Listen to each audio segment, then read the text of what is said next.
চাইলেই যদি পাওয়া যেত, তাহলে আকাশে মেঘ জমতো না, বৃষ্টির আগে কারোর চোখ ভিজতো না, বিরহ লিখতে হতো না কোনো কবির হাতে। চাইলে যদি পাওয়া যেত, তাহলে প্রতিটি দরজা খুলে যেত অনুরোধে, প্রতিটি নদী সেতু বানাতো আপনি, আর প্রতিটি ভালোবাসা মিলতো এক নিঃশ্বাসে। কিন্তু চাইলে কি সব কিছু মেলে?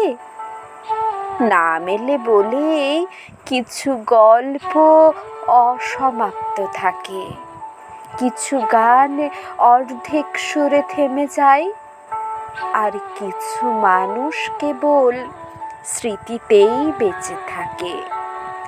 অসমাপ্ততাই তো আসলে আমাদের পূর্ণতা, কারণ শেষ না হওয়া গল্পই সবচেয়ে দীর্ঘস্থায়ী।